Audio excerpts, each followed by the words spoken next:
Good afternoon, everyone.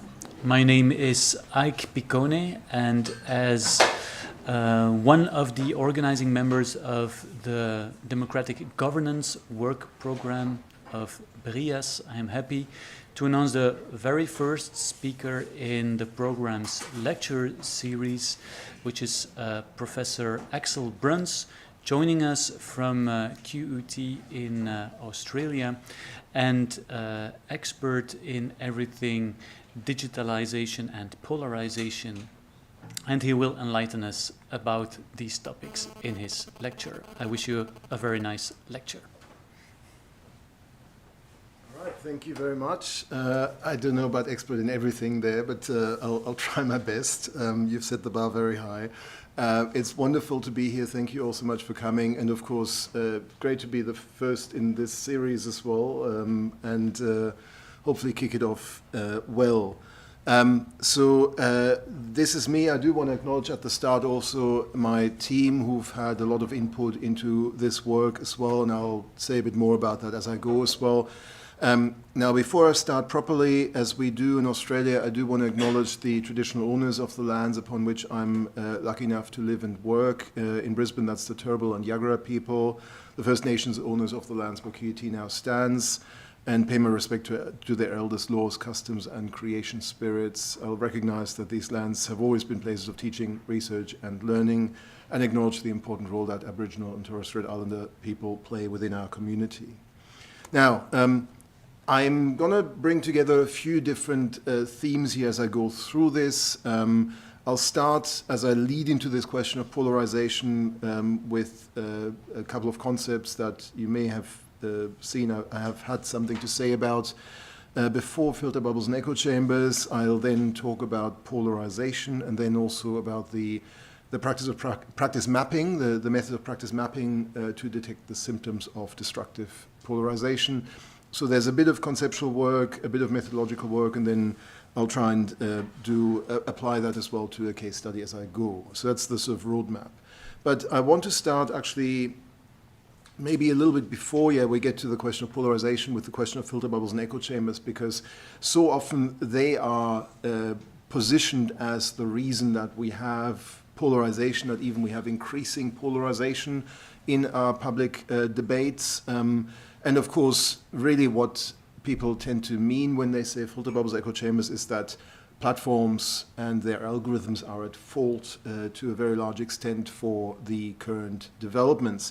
The person on screen there is Eli Pariser, who came up with the idea of the filter bubble and published the book in 2010, 2011, I think, on that, and who really popularized that notion. Of course, echo chambers and that topic had been around a bit longer, since the start of the 2000s as well.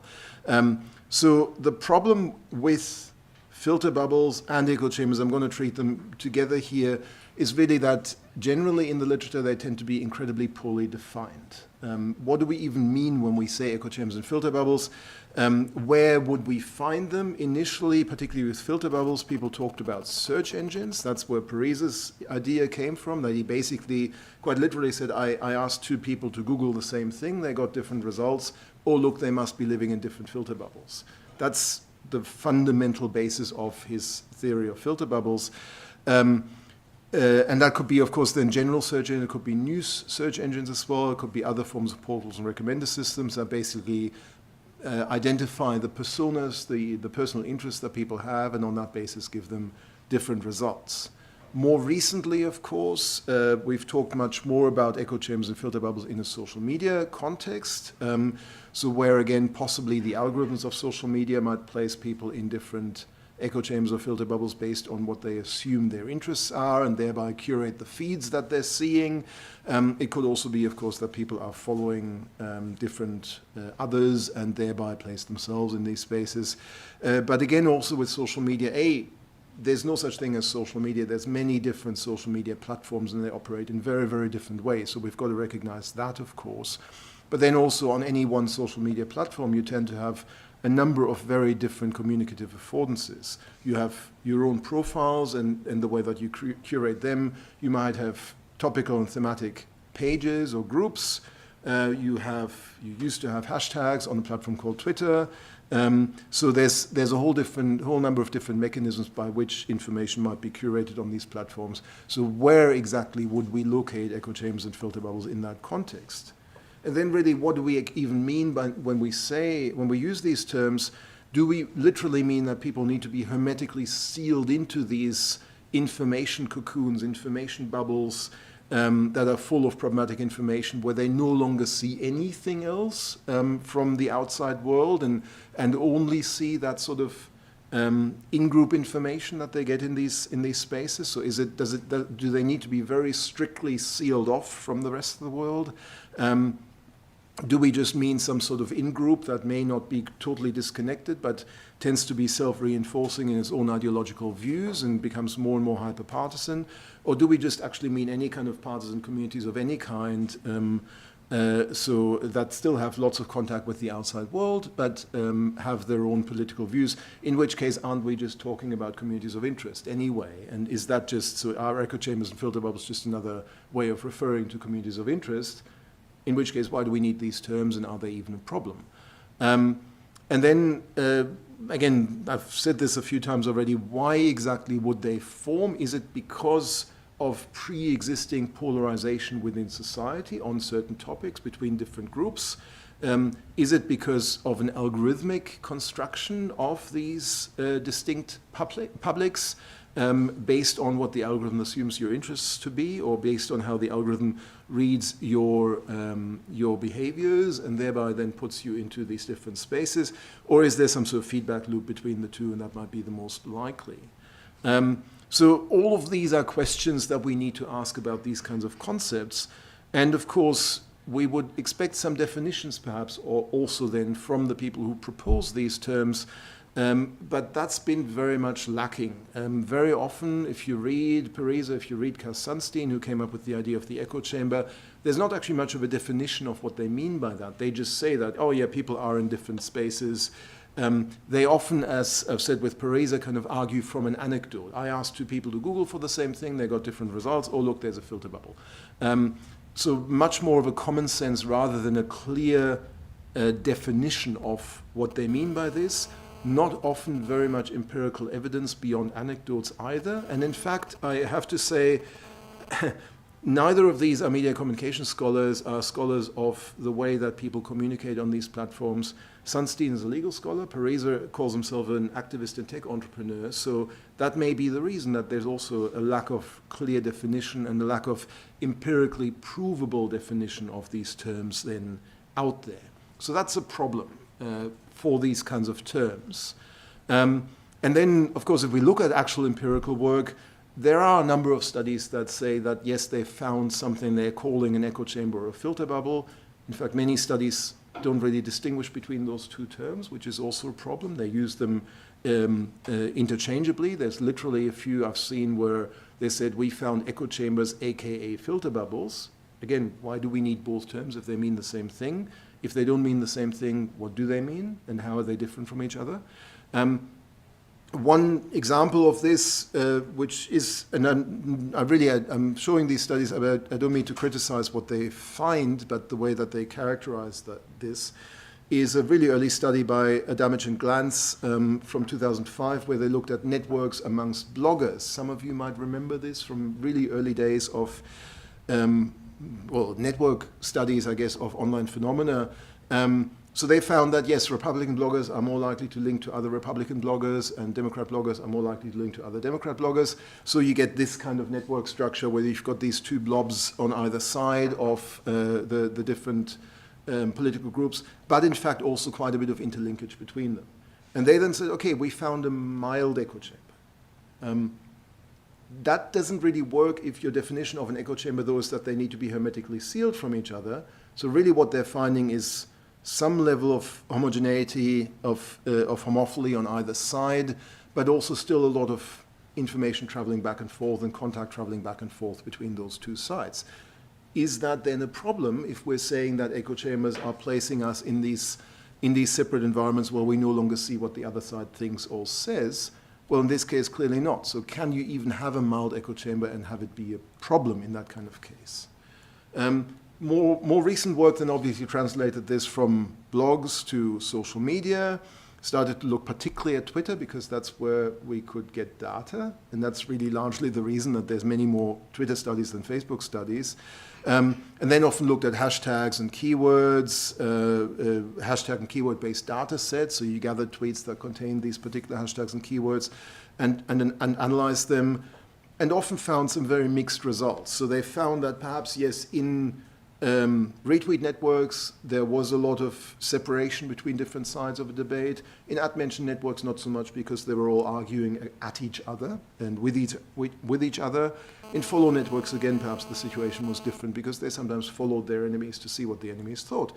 And of course, also some significant differences between lead users and more casual participants. The lead users might have been more active in making those distinctions between who they liked and who they didn't. Casual participants maybe didn't. So again, the picture is not very clear about the existence of echo chambers and filter bubbles overall in this. And then there's still the question of what we even define as an echo chamber or filter bubble in that kind of context. So what I'm trying to say here in short is that the empirical evidence does not really support anything that we could call an echo chamber or filter bubble that is distinctive enough to cause the problems that the people who've identified these concepts say they are causing. I'll go through that in a little bit more detail because that's probably a fairly confusing way of saying it.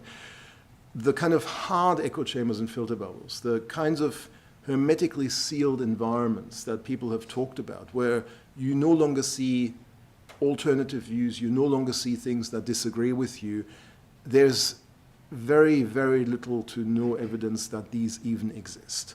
In fact, the very success of mis- and disinformation campaigns that we've seen plenty of and that we've empirically proven to exist over the last 10 years or so, many, many times, actually depends, if you think about it, on the absence of echo chambers and filter bubbles.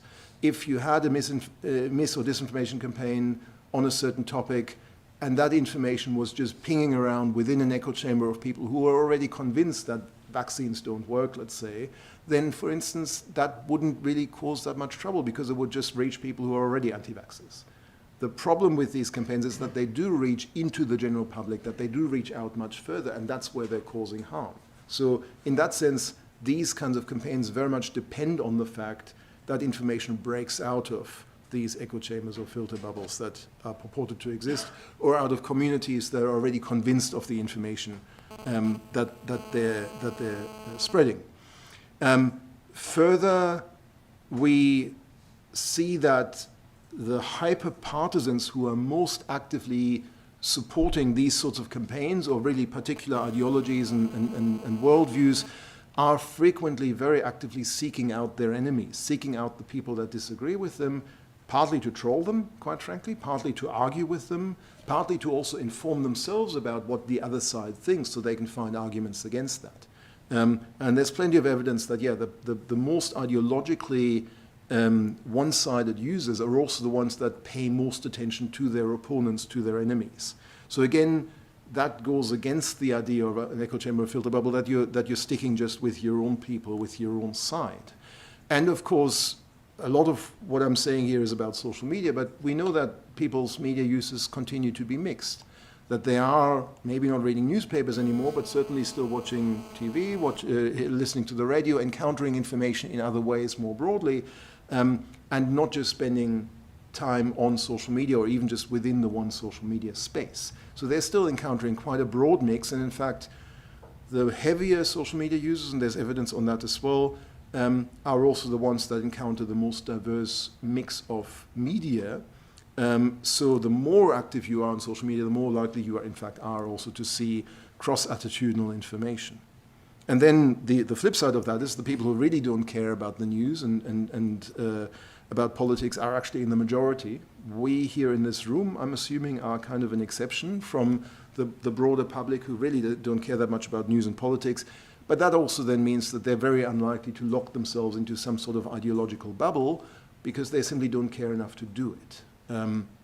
So that again speaks against this. So put all of that together and we get to the point where this idea of mild echo chambers and filter bubbles is an oxymoron. It just means that, okay, yes, you're slightly tending towards one side or another of an argument, but that can't in itself, because it's so mild, cause any problem with the information that you're interacting with, because you're just not locking yourself away from everything else. And that's really just some mild selective attachment to a particular side of information. But that's, again, not the problem that Sunstein and Pariser and others are writing about. And we already have perfectly good terms. We don't need echo chambers and filter bubbles to talk about this. We can talk about communities of interest. We can talk about counter-publics. We can talk, in some cases, about what has been called parasitic publics that attach themselves to more mainstream communities to try and convert them to their side. These can be problematic in their own right. I'm not trying to underplay that, but at the same time, that's something quite different from echo chambers in the way that they've been defined by the Sunsteins and Parisers of this world. And ultimately, the question is not so much what are they doing, what are the underlying issues for these groups to exist. And these underlying issues tend to be societal, tend to be based at the individual or the group level. They're not in themselves technological problems. There are, and that's also, I don't want to let the platforms come off scot-free here, there are plenty of problems with social media platforms, but these are not the problems that we're looking for. So it's not that the platforms are putting us in echo chambers or filter bubbles. The platforms are doing a lot of other things very poorly, for instance, to deal with hate speech and other forms of problematic information. And that's what we should focus on when we deal with platforms, not the idea that they put people into echo chambers or filter bubbles. So to put all of that together, this is a graph I keep coming back to from a study by Williams et al. On online communities debating climate change. They've looked at 4 different hashtags: climate change, global warming, anthropogenic global warming, AGW. They've looked at follower and retweet and mention networks. What you're seeing there is that the patterns are very, very diverse between folks in green who accept the scientific consensus and folks in red who deny the scientific consensus. So on the follower networks, yes, there tends to be some separation in who you follow, whether, and these are the lead users in these communities. So people who end up denying the scientific consensus tend to follow others who deny the scientific consensus. In retweets, similar sort of story as well. If you're on one side of the debate, then you tend to amplify the messages from others who are on your side. And then in mention networks, it's the entirely opposite pattern where they argue with each other, they engage with each other, not necessarily in a very positive way, but they do engage, and in doing so, obviously see what the other side thinks and says as well. So what they're saying, and this is kind of typical for many of these studies, they said, okay, we found both open forums and echo chambers in the same hashtags. Doesn't really work that way. Because you can't be both in an open forum and an echo chamber at the same time. And certainly not, you can't be in an echo chamber in your retweeting and be in an open forum in your mentioning. That doesn't make sense because it cannot have the results that the proponents of echo chamber and filter bubble concepts say it has, because you will still encounter the other side's view, basically. So that's as a brief introduction, the question of echo chambers and filter bubbles. What we do see here clearly is a level of polarization between these different views. And that, to me, is actually the more important aspect that we need to confront in all of this. So the overall problem, I would posit, is not actually a problem of people being hermetically sealed into these kinds of bubbles, but quite the opposite. The problem is actually connectivity, not disconnection. Not the fact that people are sealed from each other, but the fact that people are connected to so much information that they're often very much overwhelmed with that. And on that, I want to say a little bit more here about connectivity. I'm not in itself critiquing the question of connectivity. Connection via social media or via other communicative tools is incredibly important. It provides community support, it provides social connection, all of that. But it also enables people to see a lot of information and be overwhelmed by a lot of information that they don't have the capacity, the information literacy, the digital literacy to process. And I've got this image here on screen, which is from an anti-COVID lockdown protest in Melbourne in 2020. And that's an example of what happens with information overload. If you read through this, and I don't advise reading through this too closely, but you're seeing a whole bunch of things coming together. You've got the QAnon slogan, where we go one, we go all at the top. You've got QAnon itself appearing, Plandemic, Epstein Island, Clinton emails, the Great Awakening, ritual child sacrifice, geoengineering, the Illuminati, of course, adrenochrome, Tesla free energy, 5G, psyops, vaccines, and so on. So this is not someone who is in an echo chamber. This is not someone who's disconnected from the world. This is someone who's too connected to everything, has seen a lot of stuff from all over the place, and has very, in a very, what's the word I'm looking for, creative way, combined all of that into a poster, but also into a worldview. If you look at the images, Bill Gates is actually on there somewhere as well. There's a bunch of other stuff showing up too. So this is someone who's in the moment of the pandemic and the overwhelm of the pandemic, looking for answers, looking for maybe a way out of all of this, looking for reasons, and has put all of that together, basically, has created their own worldview from that. And that's what I mean. This is not someone, again, who's in an echo chamber where they're only seeing a very limited slice of information. This is someone who sees too much and doesn't know how to deal with that. And that takes me back to this quote from David Weinberger from 2004. So way before, really at the start of this idea of echo chambers, who says the problem with an extraterrestrial conspiracy mailing list is not that it's an echo chamber, it's that it thinks that there's a conspiracy by extraterrestrials. That goes for anti-vaxxers, that goes for many of the other so-called echo chambers that we keep talking about. It's not the problem that people are kind of hermetically sealed off for information, it's that through some mechanism, for some reason, they have adopted a position, a worldview on what's going on in the world that is very, very much outside the realm of realism, of possibilities, of empirical evidence. And that's the problem that, yes, does need to be addressed, but it's not going to be addressed by trying to rescue people from echo chambers or filter bubbles. So that's the kind of the opening spiel here I'm going to make just on echo chambers and filter bubbles. If you want more, I've got a book to sell you. But the short version of that, in case any of you read German, this I found a wonderful article that says all of that in very brief. That basically says this is why the filter bubble is the dumbest metaphor on the internet, and I tend to agree. So it's a wonderful brief piece that kind of says all of that.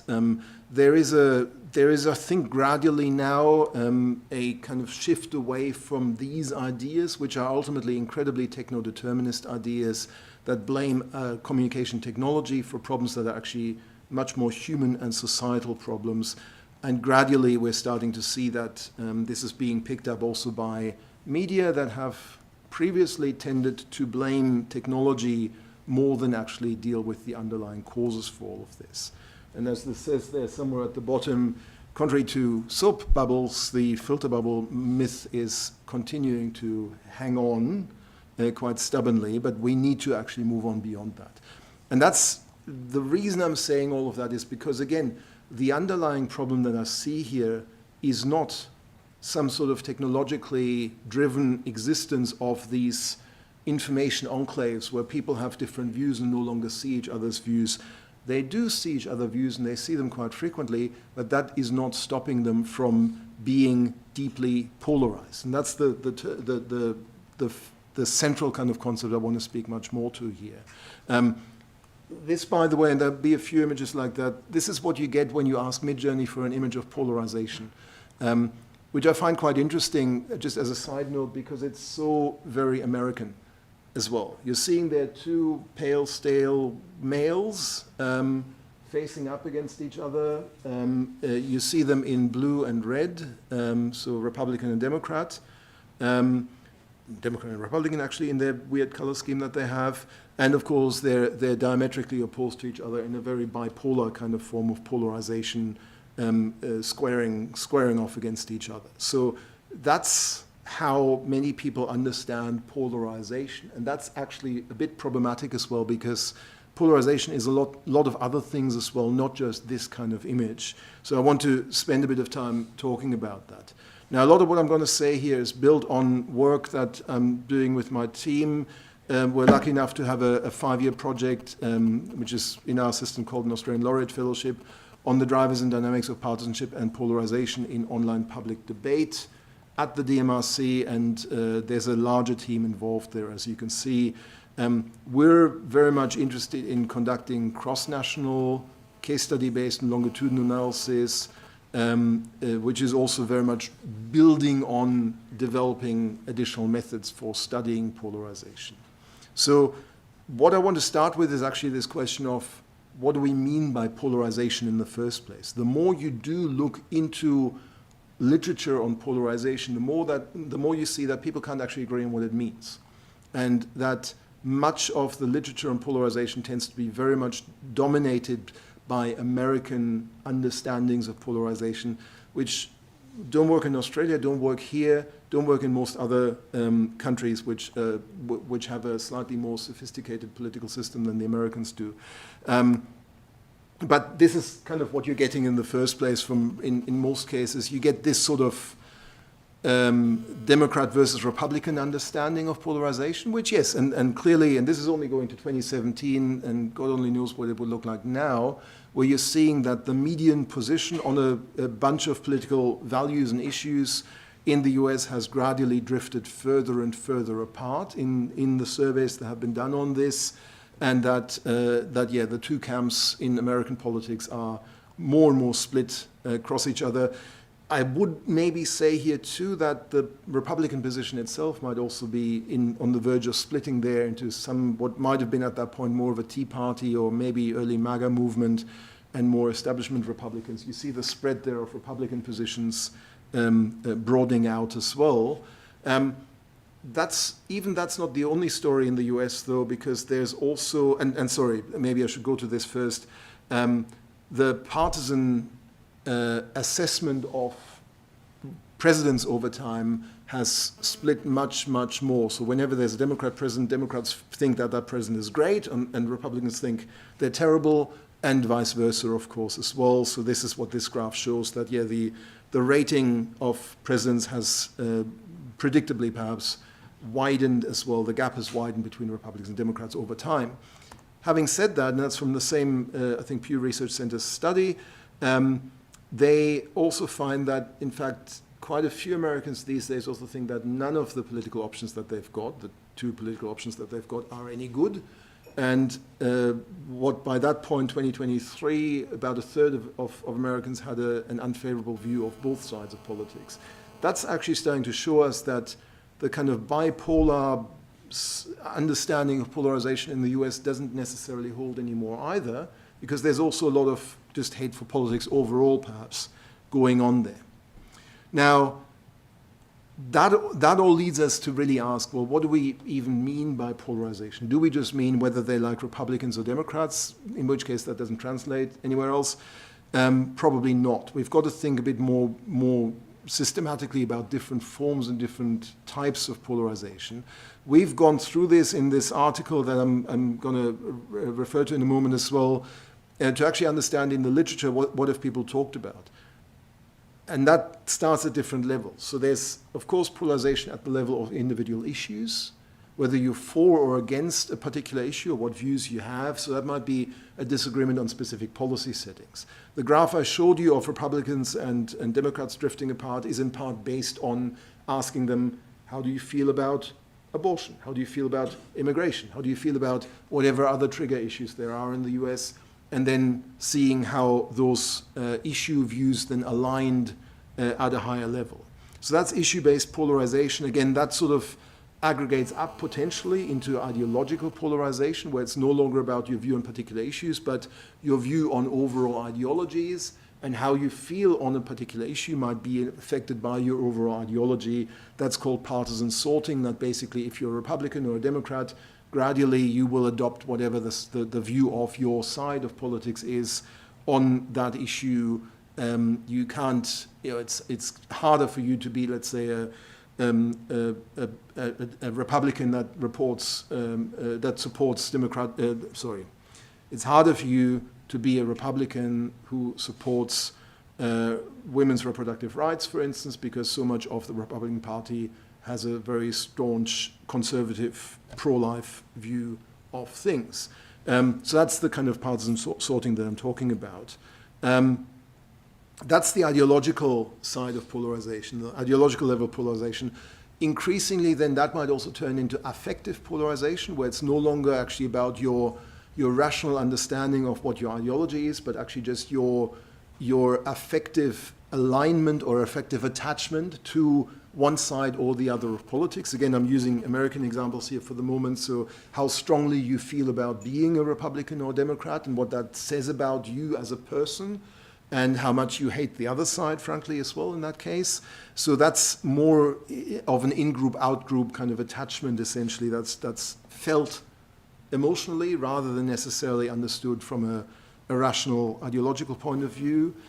That then also affects other forms of polarization that are slightly different. So that affects perceived polarization, your perception of your own side and the other side and how far they're apart. And there's plenty of studies that have shown that people think the other side of politics is much further away from them than they actually are when you ask them about certain issues. So that's perceived polarization at the individual level, but also it might also be based on how that's then reported, and how reporters, of course, themselves, who are also subject to perceived polarization, might also then report about the differences between different sides of politics.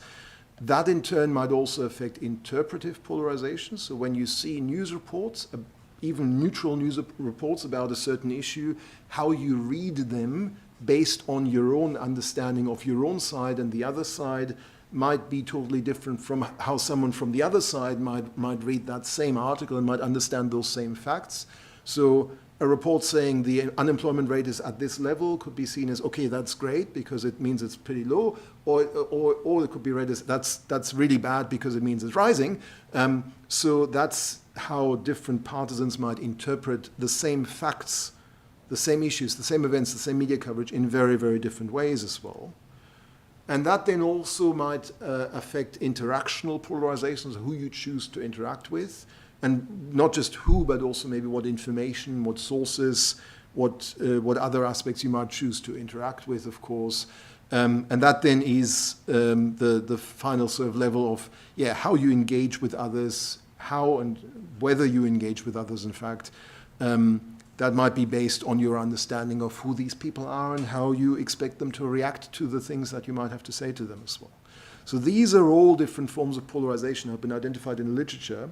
And there are many more, frankly, as well. There is in the polarization literature this sort of tendency to attach more and more adjectives to the word polarization, to find other forms of polarization. And that makes this quite complex and often, frankly, quite confusing for people to work with.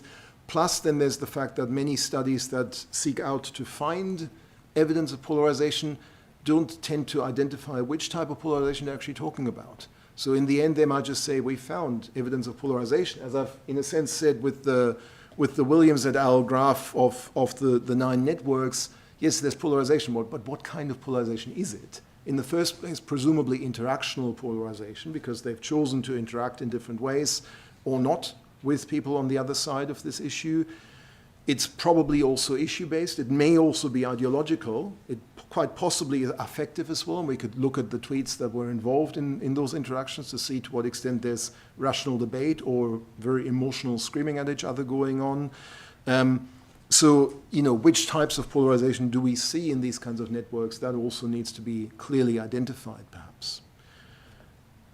But even if we can get some clarity on what forms of polarization we're talking about, we still then also have the problem or the question of, well, is it actually a problem? Is it a problem that people are polarized? Is it a problem that people have different views on the same issue? Well, actually, probably not so much necessarily. So what we do, and I'm sorry, this is adding another adjective, in this article I've referred to, and that's the article there led by one of my colleagues, Katharina Esau, what we do is to distinguish between, if you like, ordinary and maybe not even so problematic polarization and what we call destructive polarization. So a higher level, a greater degree of polarization that becomes problematic for a particular debate or even for society overall. So the question essentially with all of this is, how bad is it? If we're seeing that people are polarized against each other on particular issues or ideologies and all the other things, is that a problem? In the first place, of course, we need to acknowledge that all politics is polarized. We wouldn't have politics without some level of disagreement between different positions, whether it's on an issue or even on an ideology. All politics is polarized. If we didn't have any polarization, we would have a one-party state. We would just have one side of politics. We'd have no side of politics because there wouldn't be any.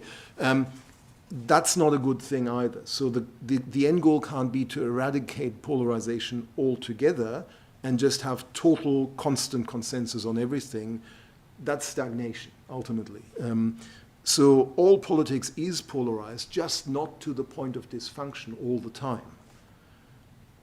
Also, and this is where, again, the very American view of much of the polarization literature is problematic, much politics, maybe most politics in functioning countries, is multipolar and not just left versus right or Republican versus Democrat. I know that's the case here, I know that's the case in Australia, I know that's the case in most other multi-party systems. Well, you have multiple parties. You don't just have a left and the right, but you've got actually multiple different views that are maybe battling out these issues in Parliament and sometimes in outside of Parliament as well, but also that have the need to form coalitions, to govern together and to find compromise and consensus, at least for the time being, on certain issues in order to be able to work together and, be in power, if nothing else.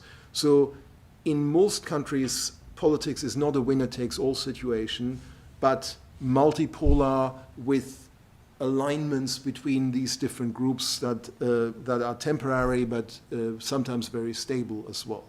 So we've got to get away from this just polarization is two sides on a single scale that are in some way opposed to each other.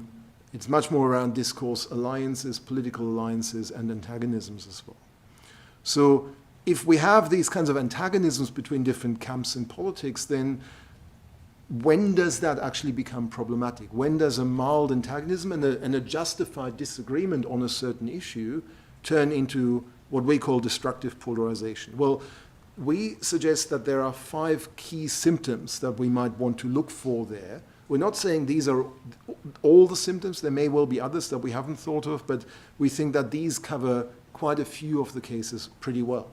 The first is that there's a breakdown of communication, that people are failing to communicate effectively anymore, that they maybe are just starting to shout at each other or talk past each other. So breakdown of communication doesn't mean that they don't communicate at all anymore. It might be that they're not communicating effectively and in a respectful way with each other anymore. If they're just shouting at each other, that's a breakdown of communication just as much as if they just don't talk to each other anymore.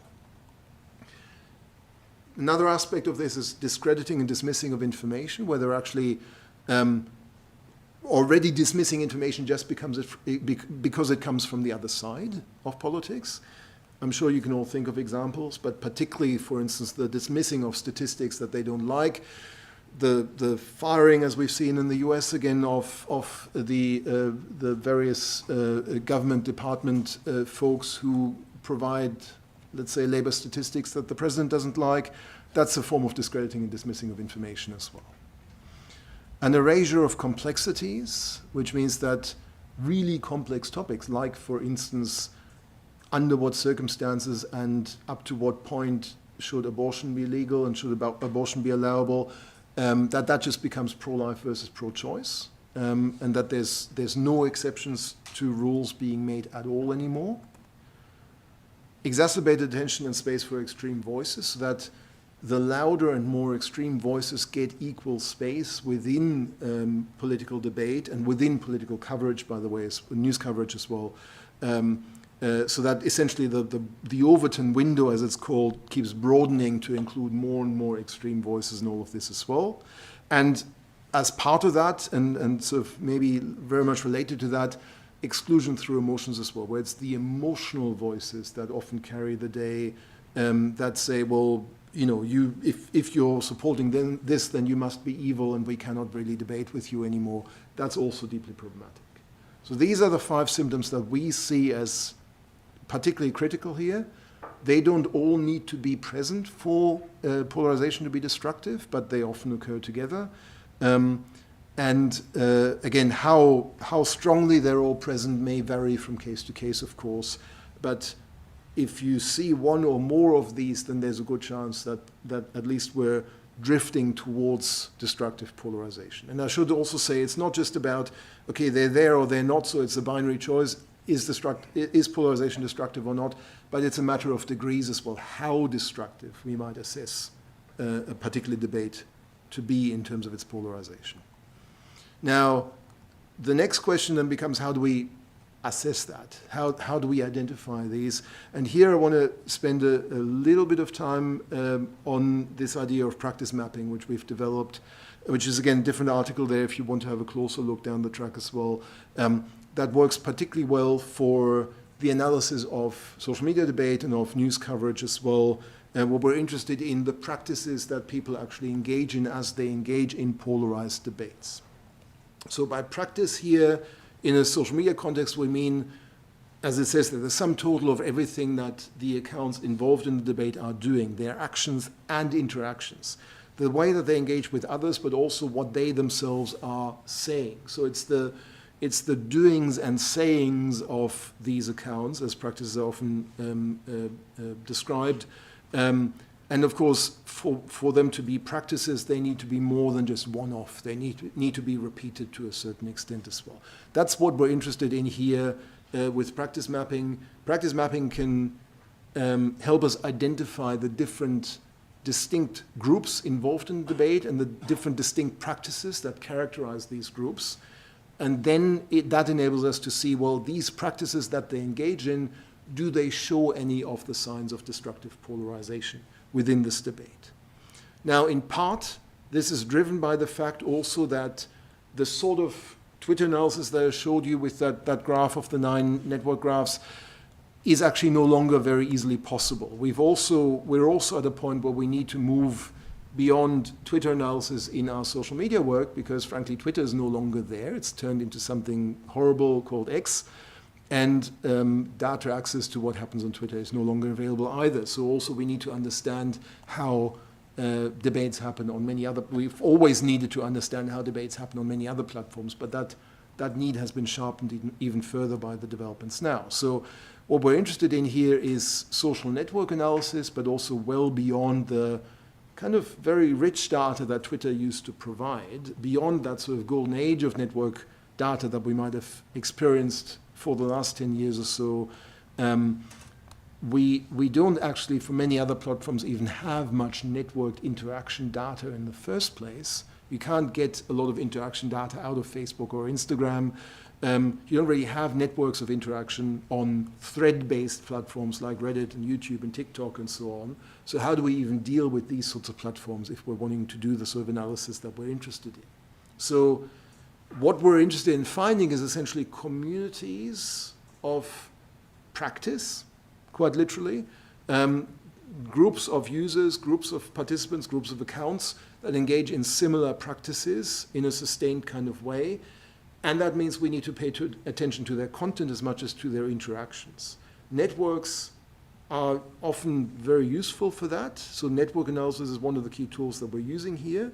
But we need to also use activities, incorporate activities that aren't simply interactions between accounts, but are also actions that they take just as they're speaking, as they're posting their content. Communities can be defined not just by how they interact with each other and with others, but also whether they have shared languages, shared identities, shared beliefs, shared values, shared ideas, shared sources, and so on. How do we identify those in the data that we've got? That's the challenge here in practice mapping. And again, part of this is driven by the end of an era with Twitter having very much disappeared from the scene as a meaningful platform, and in doing so also the lack of network data that we've got. In fact, sorry, maybe that image needs a trigger warning, I'm not sure, sorry about that. But particularly with Facebook data, whether that was from CrowdTangle, which was the old way of accessing Facebook data, or now through the Meta Content Library, even more so, we simply don't have much interaction data. As I said, for these platforms, what we do have is data on how people post on public spaces on these. So we can look at things like how they're sharing, what links they're sharing, to what domains, to what specific URLs, how they're on-sharing maybe posts from other pages and groups, how they're sharing specific types of content, for instance, YouTube videos, and just the overall language that they're using, the terms and terminology, the ways of expressing themselves that they're using. That could be word embeddings, for instance, in the posts themselves. So these are the sorts of practices that we're interested in, and we're then interested in mapping essentially similarities between individual participants in these and across these practices to identify clusters of accounts that share the same practices. That's what practice mapping does.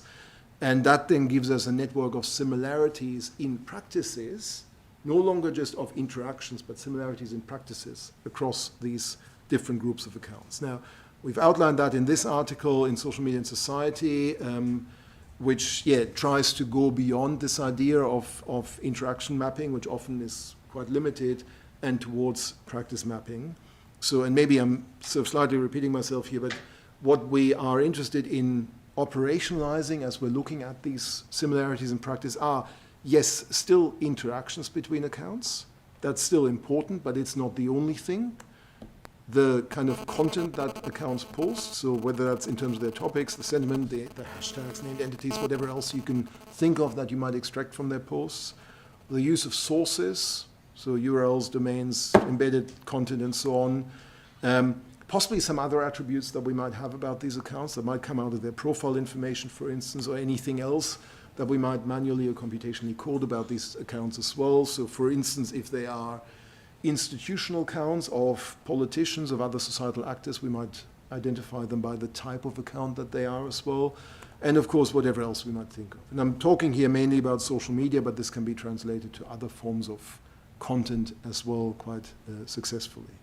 What we then do as we have this kind of information, as we extract that information for each post and then and aggregated by the accounts that have posted these posts, is we turn all of that, and this is sort of getting a little bit more technical, but I'll just say this briefly, and the article provides more information.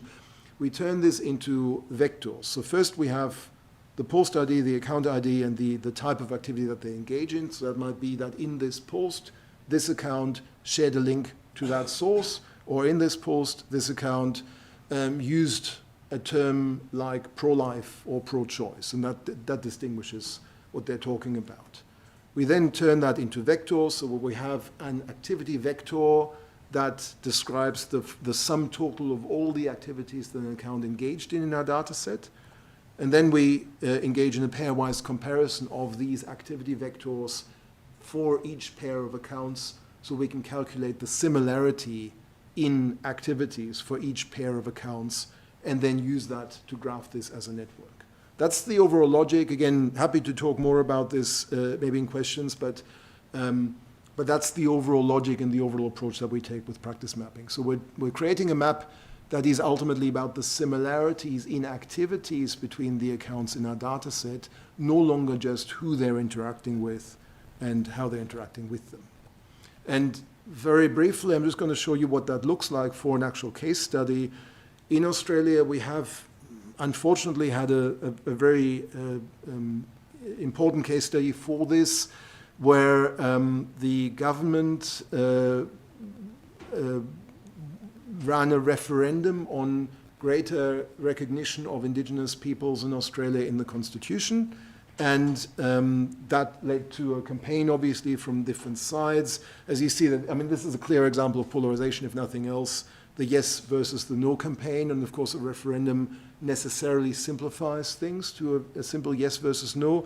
But we looked at how that campaign unfolded on Facebook and what that then looked like. So without wanting to go into full detail here about the backgrounds to this, obviously, Australia is a colonial country where lands were taken away from the indigenous owners. That's been a very complex topic in the country since the Europeans first took land in 1788, and has led also to a consistent and persistent disadvantagement of Indigenous Australians. This was meant to be addressed by this idea of a voice to Parliament, where Indigenous Australians would have a standing representation to Parliament to present their views and their ideas on current legislation, which was first demanded in something called the Uluru Statement from the Heart in 2017, was endorsed by the incoming Prime Minister Anthony Albanese when he won the 2022 election. And then in 2023, in October, there was a constitutional referendum on this proposal for a voice to Parliament, an Indigenous voice to Parliament. That's what that looked like without wanting to go into detail, but essentially a constitutional change requires a referendum on that issue, and this was what was asked. Now, Australia, like I think Belgium, has compulsory voting. Is that still the case here? Yep, good. So obviously turnout was high, and referenda have a fairly high level of, a fairly significant level of success that they need to reach in order to be accepted. That was not the case with this. Even though historically, and this is sort of graphing from August 22 all the way through the referendum day, initially support for greater Indigenous recognition and representation was very high according to opinion polls, but that completely reversed by the time that we got to the referendum itself, from, as it says there, 65, 66 to 34, all the way to a 40-60 split of the national vote on the referendum in the end. So the referendum failed, and we would suggest that that's in part because of the destructive polarization of the campaign that we saw. So give you a quick example of what some of that looked like, and to go through some of the symptoms of dysfunction and symptoms of destructive polarization that we saw. This is a clear example of erasure of complexities. If you don't know, vote no. You can't simplify this anymore. This was obviously from the No campaign this is an Instagram post by the Liberal Party that supported the No campaign, and it basically just appeals to ignorance. If you don't know, inform yourselves. No. If you don't know, vote no. So that's erasure of complexities. If you don't know what this whole thing is about, then just vote no. That's, I think, a clear example of that. Now, what we did in analyzing the Voice to Parliament campaign then was to gather data from Facebook, and you can only gather public data from Facebook, so public pages, public groups, from the start of the year to the day before the referendum itself. So we gathered the posts on public pages and groups that referred to the referendum in one form or another, and the attributes in the practice mapping that we incorporated were what domains they were sharing, what YouTube videos they're sharing, what posts were being on-shared from other groups and pages, and what language choices they made. So these are the four practice attributes that we looked at. When we did the practice mapping then, so when we looked at the similarities between pages and groups in these practices, this is the graph that we got. This is what that looked like. And we then did a close reading of what these different clusters of groups and pages are. And it became very clear that we've got a fairly clear distinction between a yes side and a no side of the debate. And looking further at who's involved there, we saw that there's a clear cluster associated with no campaigners, and one of the far-right news outlets, Sky News Australia, is very strong, particularly in that cluster. We've got a separate but closely aligned cluster of the One Nation political party, which is a far-right party in Australia that again supported the No campaign, but worked in a slightly different way. And then we've got a bunch of clusters on the other side that are related to the Yes campaign. The official Yes 23 campaign and campaign page and its supporters, local grassroots campaigns across the country, community organizations that in one form or another supported a yes vote, a bunch of pages and groups that weren't so much, well, that were for a yes vote, but weren't so much for a yes vote because they supported Indigenous rights, but simply because they opposed the conservative forces that opposed the yes vote. So they're simply there because they are Labour, they are Unionists, they are others that are progressive groups and oppose the right-wing and far-right groups that are against constitutional recognition. And then we had some clusters that were really more about information sharing. So this is ABC, our national public broadcaster, and other pages that shared its content. And this is the other public broadcaster, SBS, which also caters particularly to indigenous audiences with its NITV channel, and that sits quite separately from the rest again. So what we're seeing overall here is there is a clear group of antagonists, of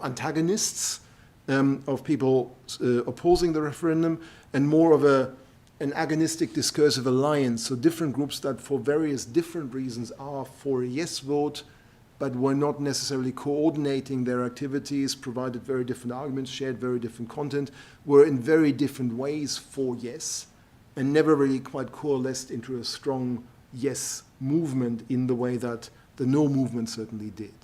So that's the result of the practice mapping here. We also then looked at the polls in a bit more detail. The first thing that we did was just to run a very simple zero-shot classifier over this too, that asked for the different rhetorical attributes of posts, and that's what that looks like. Without wanting to go through this in more detail, essentially asks, is this post polarizing? Is this post divisive? Is this post confrontational, misleading, patronizing, and so on? And again, you see a very clear distinction here. The One Nation and No Campaigner clusters are highly polarizing, highly divisive, highly confrontational, misleading, patronizing, dismissive, extreme, inflammatory, unsubstantiated, and often quite emotional, although emotional kind of cuts across all of them. And on the other side, the yes campaigners tend to be very strongly empathetic and very low on these other attributes, basically. So that, in some ways, just validates the practice mapping that we've done, because these clusters that we've identified, these different groups we've identified, operate in very different ways in their posting styles. The other thing that we could then also do is look at activity over time to see how these different groups were very, very differently active.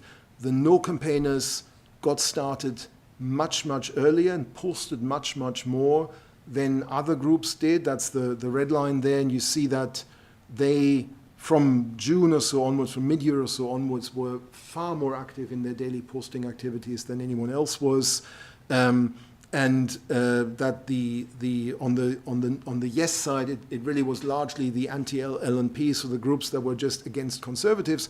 They became active a little bit later on, from sort of July, August onwards, but didn't necessarily, have the same sort of engagement and impact as the no campaigners had already had for quite a long time before that. And also in terms of engagement, the no campaigners and the One Nation group, that's the red and the orange lines in the second graph, got a lot more engagement by audiences than anyone else did, really from very early on. So they were very, very active and very, very successful in pushing their point much earlier and much more strongly, and that's seen in their engagement metrics as well. So what I'm trying to say with this is not so much that we've kind of done a full analysis of all of that yet, that's still to come, but we're seeing some very, very clear differences between these different practice clusters that we've identified in our network. And what we're interested in now as we go forward in this is, does it show distinct practices? Yes, clearly. We're seeing some very distinct groups there with their own specific practices. We're seeing some obvious divergences from this early analysis already in how they act and what kind of language they're using and how they engage with the issue at hand. We would suggest that they're already also that they can already also be described as communities of practice, that they have again distinct practices that unify them and unify their activities, and that particularly on the no side there really is, if you like, an overarching community of practice that combines everyone who was on the no side, whereas on the yes side we see these individual smaller communities of practice, but there wasn't an overall yes campaigning practice, and that may well have been the downfall, certainly as far as Facebook is concerned, of the yes campaign overall, but of course Facebook is only one aspect of that. And that we're seeing also some fairly significant and severe differences in these practices. So it's not just a mild difference there, but clearly very different practices that we see. And of course, over time, that also looks quite different already across these different groups. Now, the bigger question then is, of course, and that's not something that the practice mapping itself answers, but it provides us a way of identifying these communities that we can then interrogate in more detail. Should we now interpret that as showing the symptoms of destructive polarization? Again, in some aspects, yes, I would already answer that question with a yes, but for us now, the next step is to look in more detail at whether all of these symptoms are in fact present. So I've said a little bit here about maybe a breakdown of communication. I've certainly said a bit more about the exclusion through emotions as well. I think both of those we can already start to see from the analysis that we've done, but we're now also, for instance, interested in the space given to extreme voices in what's being said here. That needs a bit further analysis of the specific communication practices of the different groups that we've identified. So for us, the next step is now to work through these symptoms and test whether these are maybe not all present, but which of them are present for the different groups that we've been looking at, that we've identified through the practice mapping itself. One thing that might also emerge from that is, of course, that polarization in this case and in the other cases that we apply this to is asymmetrical. And that's also quite important to note, that one side of a debate, or any one side of a debate, might be a lot more extreme and destructively polarized than the other side of a debate is. That, for instance, those often very far-right actors opposing indigenous recognition might have been a lot more destructive in their attempts to polarize this issue than the more mainstream actors on the yes side of the debate. So we should not normally expect kind of a balance there in the symptoms. We should not normally expect that what one side does is mirrored by what the other side of a debate or the other sides of a debate are doing. That's really important to keep in mind with all of that as well.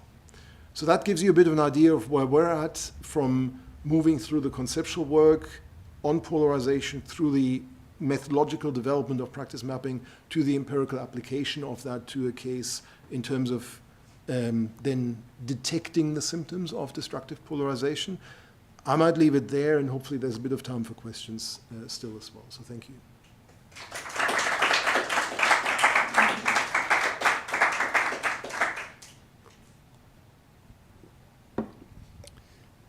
Test 1, 2.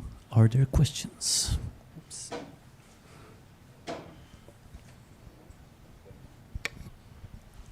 Hello. Yeah.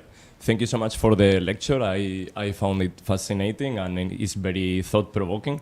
I'm interested mainly on the statement, because I think you make a very good case in, and I was very convinced, I've been already convinced in the past reading your work, about why filter bubbles and echo chambers, at least in a hard sense, they don't exist.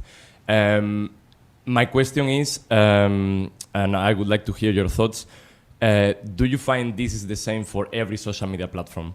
So what I was thinking while listening to the lecture, and I think this is a point that you touch upon at the end, is that the criticism from the concept stems from seeing the empirical evidence that we have found in the past, studying Twitter interactions, Facebook interactions, etc.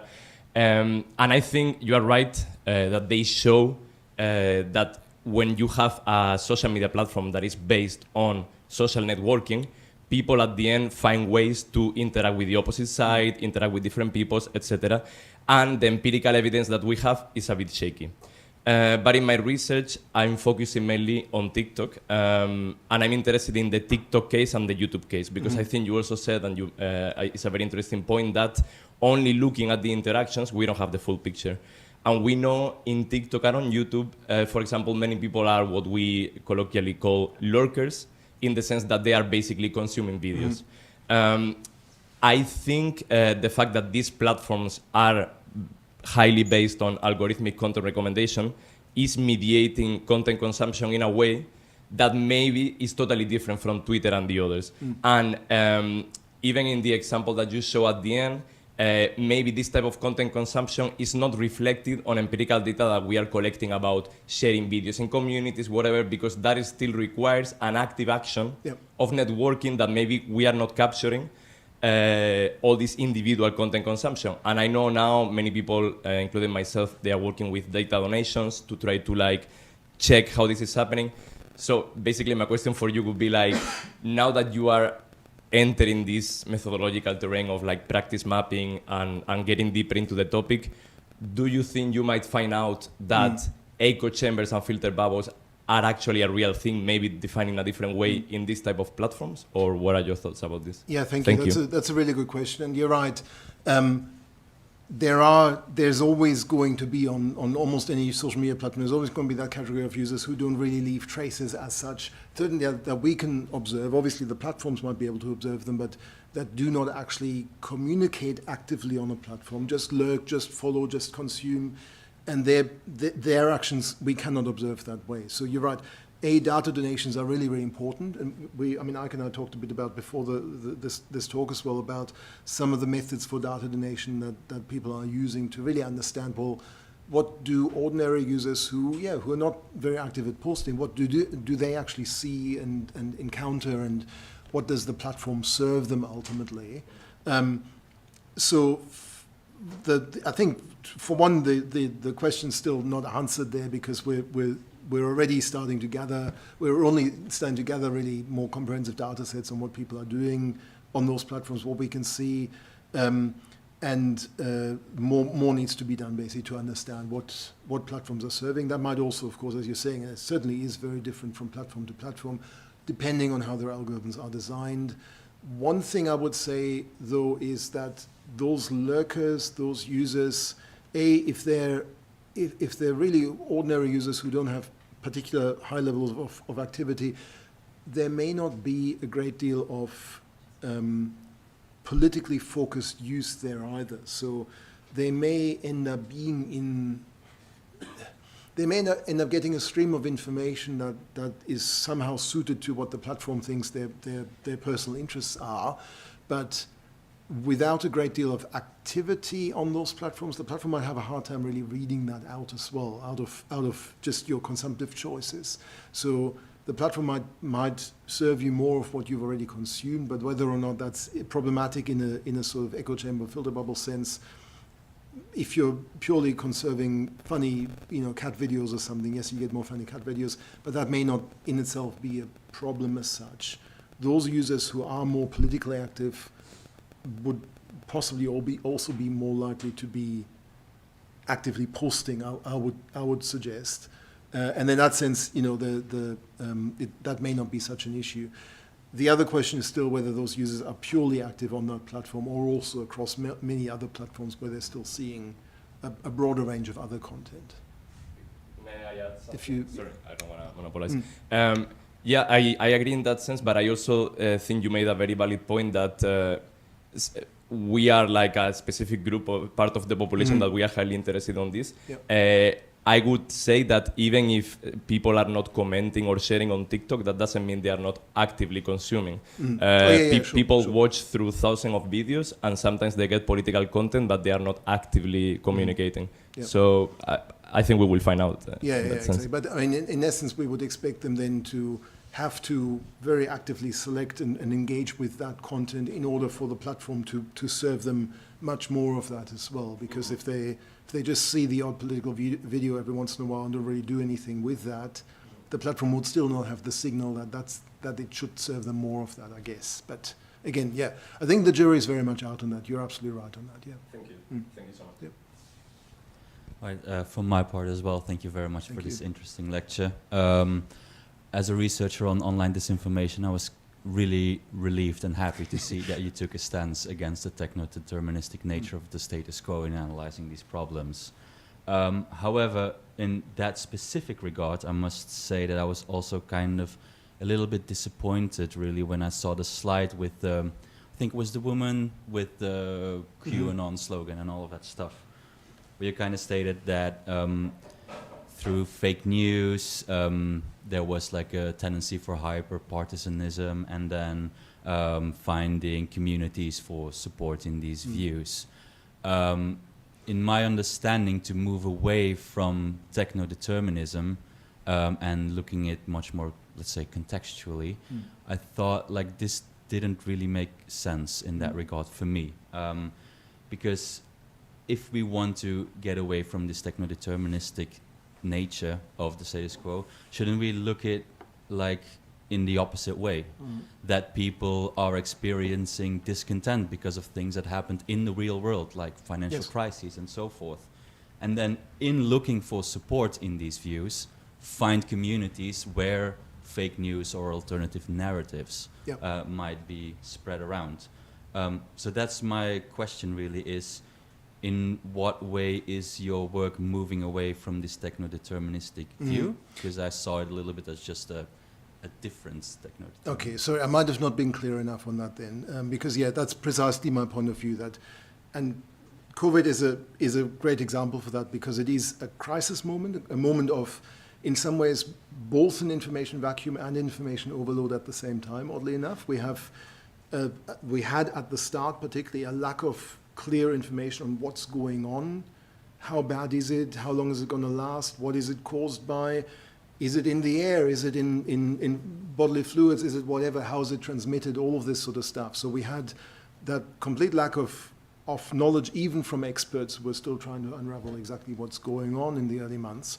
And that information vacuum then also enabled anyone who wanted to inject their own kind of views into this, and wonder cures, conspiracy theories explaining and so on. So that was very much a human-driven aspect of this that simply used the technologies available to do this. So that's really what I meant at that point. We have, and this is not a new observation, that question that in a crisis moment, people seek explanations, search for answers anywhere they can find them.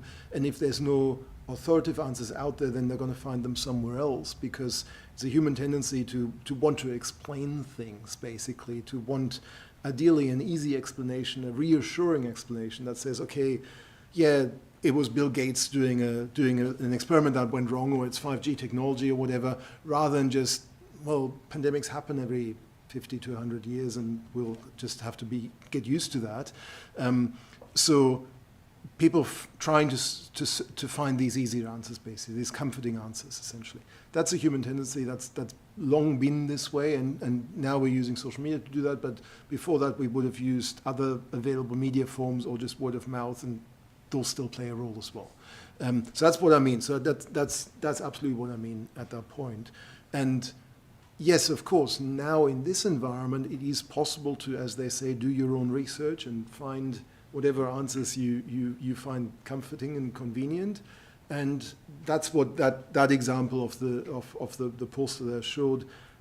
That lady clearly did this, went around, found a bit of QAnon, found a bit of anti-Bill Gates and whatever conspiracy theories, and put that all together into a nice poster. That's a very human thing to do in many ways. It's really forming a worldview out of the information that she encountered, essentially.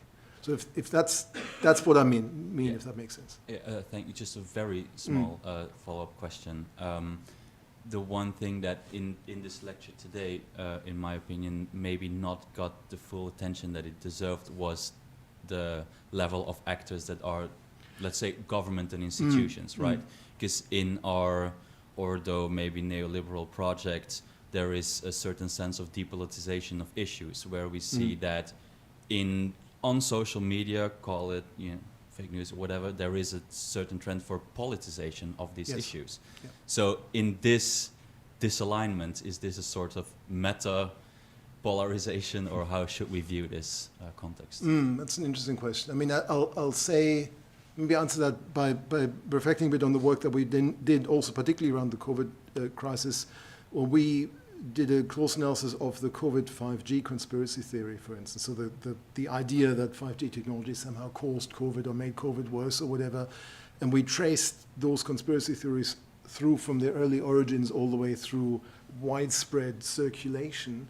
One of the things that we found, and this is, I think, speaks to your point on the different actors, is that at first they were very much within these small pre-existing anti-5G communities and anti-vax communities. And they really broke out once celebrities endorsed them, once celebrity media reported on the celebrity endorsements, and once then politicians and experts and more quality mainstream media found the need to report on that and respond to it. So that was very much, once the bigger and more influential actors with greater reach got involved, then it really took off and reached a much larger audience, basically. So that, I think you're absolutely right in that sense, if that's how I understood that part of the question as well. It's very important to consider the actors and not suggest that all actors are created equal, but that some certainly have a much bigger audience, much bigger influence ultimately on further developments than others. So that's something that needs to be taken into account there. And then when you say a kind of a meta polarization based on that? I couldn't find any better term. Yeah. So, yeah. So what do you mean though by that then? Well, that there is these, like, I think you just now mentioned them as like elite or quality sources of information that we see a trend in depoliticizing certain issues. Right, okay, yes, yeah. Whereas sure. Yeah. Amongst the people on social media, there is a trend to politicize certain issues. True, yeah. So then you get also into things like both-siding and so on, where a news outlet might, for whatever reason, because of a misunderstood approach to objectivity, or because maybe for political or economic reasons, might just not condemn one side of a debate as being outlandish and conspiracy, but actually report both of them at an equal level, for instance, that sort of thing. So that, yes, absolutely, that comes into play then, of course, as well, that there is sometimes a strong unwillingness for political or economic reasons, or maybe just because of a fear of a backlash from the highly organized hyper-partisans, to speak out against misinformation, disinformation, to even call it that, to say, for instance, that Donald Trump lies, rather than just that he has outlandish views, that there's a distinction there. So, so that often comes into play then as well. Yes, absolutely. Yeah. Thank you, Professor. Thanks. Yes. Thank you. On the referendum, you said that the no camp set the tone much earlier, was stronger, and apparently more efficient than the yes camp. And this bears similarities with the 2005 Dutch referenda on the European Constitution here in Europe, and with Brexit. And my question is, do you think that the no camp's arguments, they resonate with the public? Because this is the main point of the populists. Yeah. And secondly, on a destructive polarization. Sorry, you explained very well, how you establish what destructive polarization is. Now, once you have established that, how do you deal with this? Very good question. Yes, thank you. I'll start with the slightly easier question first, and that's the question of the no camp. Yes. I mean, one thing I would say generally for any kind of referendum that is simply a yes versus no question, the no camp starts with an advantage. Partly because, again, without wanting to engage in pop psychology, but people don't like change. It's always easier to argue for the status quo than for some change that might bring in unexpected changes beyond that people aren't fully on board with or don't quite understand. So keeping things as they are is always the easier choice than changing something with whatever might happen afterwards. So in any kind of referendum context, whether that's in the voice referendum in Australia, the EU constitutional referenda, any of these, it's always easier to say, no, let's just keep things as they are, they work fine. That's the fundamental of it. In fact, in Australia, I believe it's true, that's certainly been talked about a lot, that practically no referendum has ever won when the yes side wasn't supported in a bipartisan way by all sides of politics. So if there is division between a yes camp and a no camp, the referendum will fail. If both sides of politics agree, or all sides of politics agree, we should vote yes, it's a good idea, then the referendum will win, basically. That's simply been the fundamental case so far. It'd be interesting to see how that translates in other contexts, particularly in countries that do referenda very frequently. In Switzerland, for instance, we of course have a very different model. Maybe it bears out even there, although I would expect that because of the frequency of referenda, it might be slightly different there. But yes, the no camp starts with an advantage, quite simply. And particularly in the context of something like the voice referendum, people didn't necessarily understand what a voice to parliament is or was, so it wasn't perhaps quite clearly enough articulated. I would absolutely make that criticism. And it's a fairly abstract concept as well that people need to understand. So any kind of yes campaign arguing for that kind of change needs to get organized and get started very early on to explain this is what that means, this is what it would do, this is what it wouldn't do, address obviously any kind of conspiracy theories and disinformation floating around about it as well.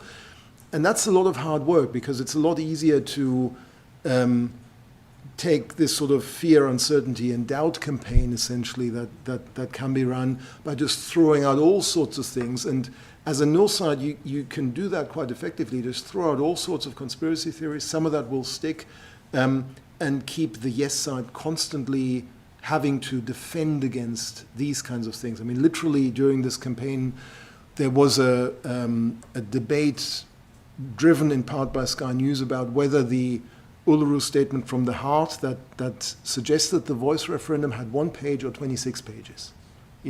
That should not be a difficult question to answer.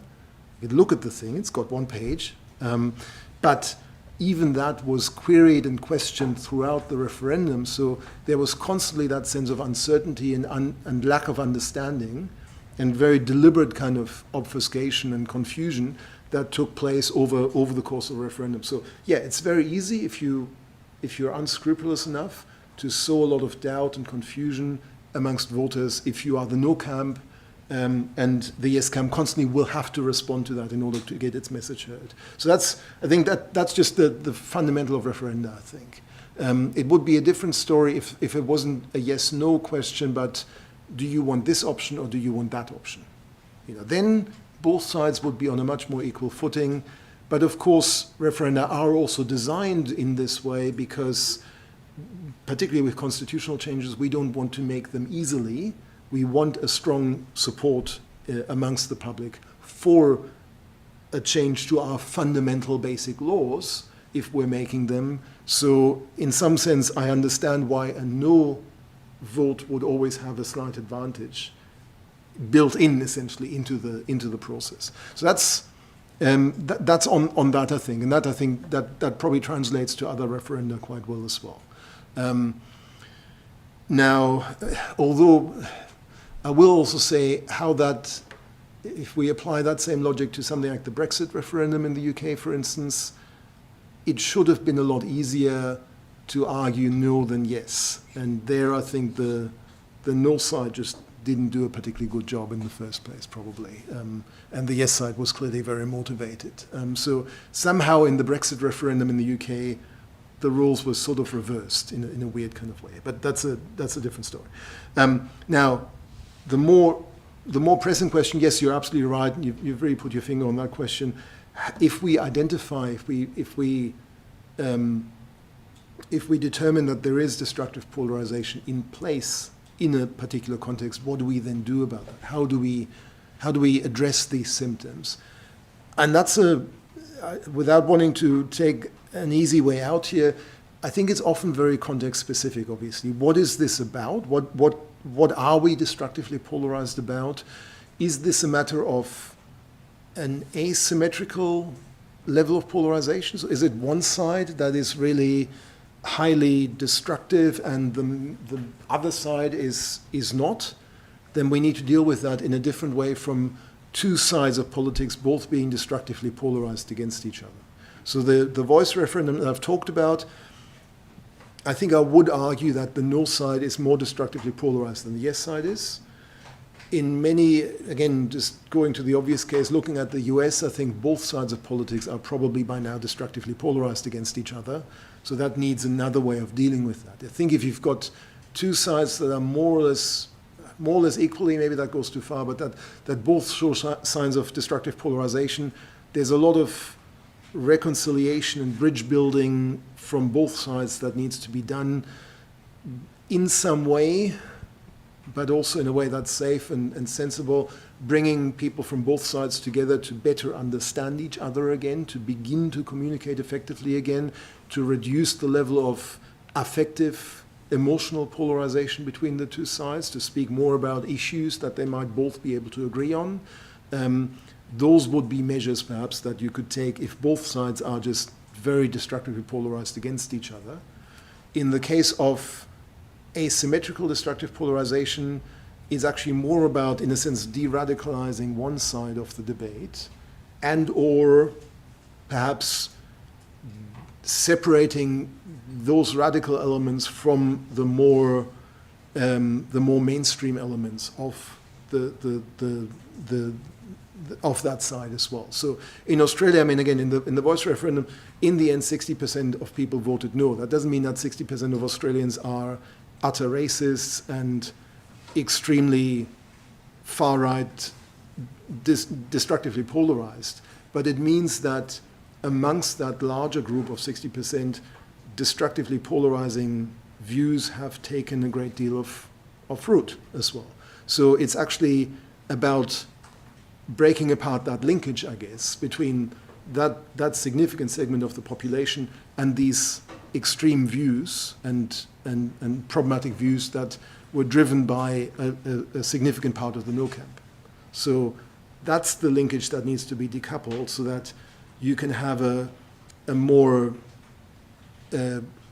constructive level of political debate, again, even between yes and no supporters about appropriate ways for indigenous recognition and reconciliation.